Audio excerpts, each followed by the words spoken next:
Justice po, siya ay primus inter pares at siya rin yung pwede nating matawag na Chief Executive or Administrative Officer ng Korte. Siya lamang ang pwedeng mag-utos.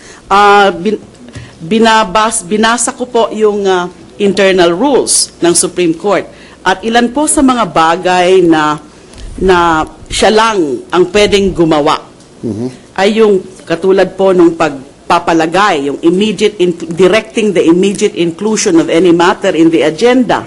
So kung meron ho siyang gustong special raffle, siya po ang pwedeng magpagawa niyan. Meron po siyang gustong matter na iti-take up, ipapasingit sa agenda, siya po yan. Siya rin po, sabi po ng internal rules, siya rin po ang nagbibigay sa clerk of court nung kanyang mga notes on the actions taken by the court. Siya yung nag-take down ng notes. At yung copy ng agenda na naglalaman ng kanyang handwritten notes, yung handwritten notes ng Chief Justice, yan ang magsisilbi as basehan dun sa preparasyon ng minutes. Binabasa ko po yung relevant portions ng internal rules, tinatagalog ko lang po. Yan po ang magiging basehan ng preparasyon ng minutes ng proceedings. Siya rin po ang nag-approve ng draft minutes at siya ang nagbibigay ng final approval dun sa paglalabas ng mga resolusyon. Kasama na dyan yung mga minute resolutions and extended unsigned resolutions. Now, kailangan nung kasi matandaan natin yung mga function na yan o kapangyarihan na yan ng Chief Justice sa mga internal workings ng Supreme Court. Dahil nga po, dun sa mga nalaman natin na mga irregularidad na binunyag ni Justice Sereno. Kasi nga po, kung ang Chief Justice ang siya lamang ang mag-approve finally ng pagpalabas ng isang resolution, siya yung nakakaalam kung tama o hindi yung ilalabas na resolution. Lalo na po, na based din po sa internal rules, at sinabi po yan din sa, kung di ako nagkakamali, sa parehong dissenting opinions ni Justice Sereno and Justice Carpio, ay yung mga unsigned extended resolutions tsaka minute resolutions, hindi na to pinapaikot sa kanila, sa other members of the court, bago ito pinapalabas. Klarado po yan. Now, yung TRO, November 15, klarado po na subject to conditions. At sabi po sa dissenting opinion ni Justice Carpio, may isang portion, yung November 15 TRO, dun sa number 1 condition, isang portion po dun,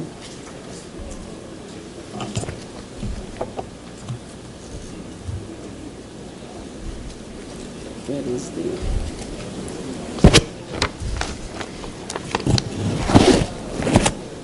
I'm just looking for, Your Honor, for the TRO. Ito pong number 1 condition. The petitioners shall post a cash bond of 2 million pesos payable to this court within 5 days from notice hereof. Failure to post the bond within the aforesaid period will result in the automatic lifting of the temporary restraining order. Yung pangalawang sentence ho, sabi ni Justice Carpio sa kanyang dissenting opinion noong December 13, wala daw po yan. Yung failure to post the bond within the aforesaid period will result in the automatic lifting of the temporary restraining order. Hindi daw po yan diniscuss. Pero bakit ho nandito sa November 15 TRO? Number 2. Yung November 18 naman po. November 18, it was a Friday. Since hindi nga po nakalusot yung TRO, in the sense na hindi po namin sinunod dahil nga yung mga kondisyon hindi pa klarado kung na-comply na. So nagpatawag po ng special session. Now, yung sa special session, meron mga ilang bagay na pinag-usapan at pinagbotohan ng Supreme Court. Sabi uli, dun sa dissenting opinion ni Justice Sereno, tsaka sa sulat ni Justice Carpio sa punong maestrado noong November 24. Now, sabi po, yung November 18 po, pinagbotohan yung nagkaroon ba ng compliance dun sa mga conditions. That's number one. That's one of the matters. Isa pa po, at yung naging resulta ho pala dun sa yung sa question na yon, meron bang compliance? Sabi po ng korte, by a vote of 7-6, walang compliance. So dahil walang compliance, ano ho ba ang ibig sabihin nun? So that's another issue na pinagbotohan nila. Suspended ba yung TRO? Yung effectivity ng TRO dahil nga walang compliance? Ang sabi nila Justice Sereno and Justice Carpio, ang malinaw na naging resulta ng botohan doon by a vote of 7-6 is that hindi na lang nila sasabihin yun na suspended siya dahil common sense, dahil yun naman talaga ang ibig sabihin ng isang conditional TRO. But meron ho kasing isang justice na sinabi, common sense naman yan, understood na yan by any lawyer. Kaya dapat hindi na lang natin yan categorically sabihin. Parang it's a vote of silence na lang. The 7-6. Now, kaya lang po, so dahil nga po, kaya lang po, yung November 18 resolution na pinalabas nung araw din pong yun, wala po nakalagay doon yung dalawang punto na yan. Yung pinag-usapan nila at pinagbotohan na number 1, hindi pa natupad yung mga conditions. Number 2, deemed suspended yan, pero hindi na lang natin yan sasabihin. Nothing there.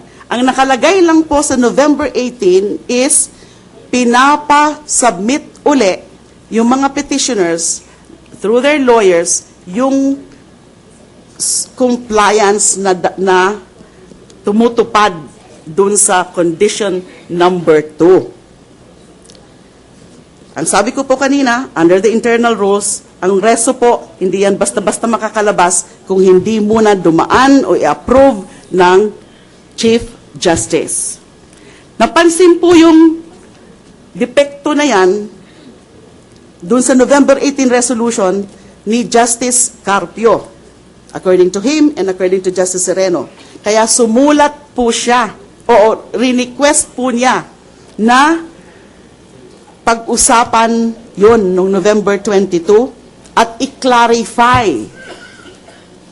yung naging botohan noong November 18. Inassign po ni Chief Justice yung pagsulat o pag-prepare ng clarificatory resolution kay Justice Velasco in consultation or in coordination with Justice Carpio. So the next day, dinala o binigay kay Justice Carpio yung draft resolution, clarificatory resolution from Justice Velasco. Nagkasundo sila sa number 1 na tama nga yun, na hindi pa nakapag-comply dun sa mga conditions. Pero yung number 2, medyo hindi sila nag-agree. Sabi ni Justice Velasco daw po, hindi ko masyadong nakuha yung nuance o yung naging agreement natin na wag na nating sabihin diretso kasi understood naman, common sense naman. Sabi ni Justice Carpio, he was insisting daw na hindi. Very clear yung naging usapan po natin na kasi common sense, kaya pwedeng hindi na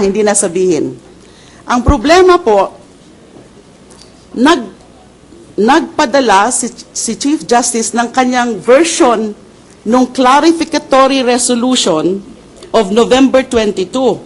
Yung kinaklarify nga po nila yung November 18. At napansin ni Justice Carpio, mas mali yung nakasaad doon, yung version na galing kay Chief Justice. Kasi po, ang nakasabi na ngayon doon sa version na galing kay Chief Justice ay there was substantial compliance with the conditions. And number 2, the TRO was not deemed suspended. So, dalawa na po yung mali.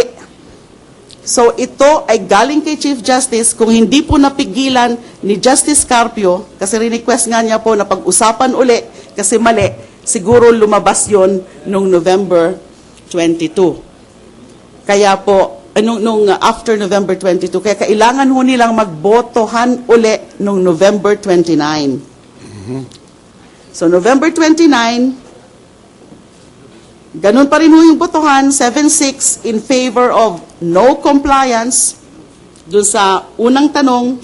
Sa pangalawang tanong, medyo nabaliktad na po, instead of 7-6 na deemed suspended, but let's just keep silent, naging not suspended dahil meron pong isang miyembro na bumaliktad. So, ibig pong sabihin, dahil ang chief, siya po ang talagang may karapatan o may poder na nagpapalabas ng ganyang mga resolution, may mga maliho na pinapalabas.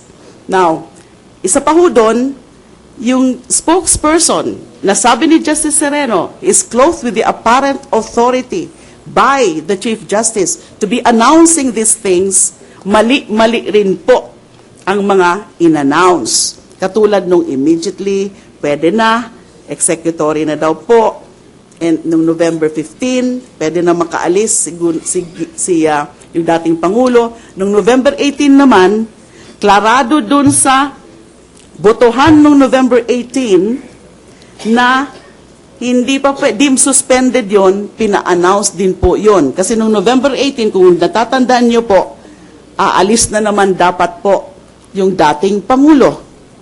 So yung mga ganun pong, sa tingin ko po, maneuvering of the internal actions of the Supreme Court para lang mapaboran ang isang party ng kaso. Well, thank you very much. I did not expect that my simple question would merit a very long explanation. Pasensya na po, para po maintindihan. I have no more questions. Thank you very much. Mr. President, Yes, I would like to gentleman from Ilocos Norte. I just like to make an inquiry to the chair. The witness has just testified in the narrative on events that happened within the Supreme Court. Therefore, does the character of that narrative that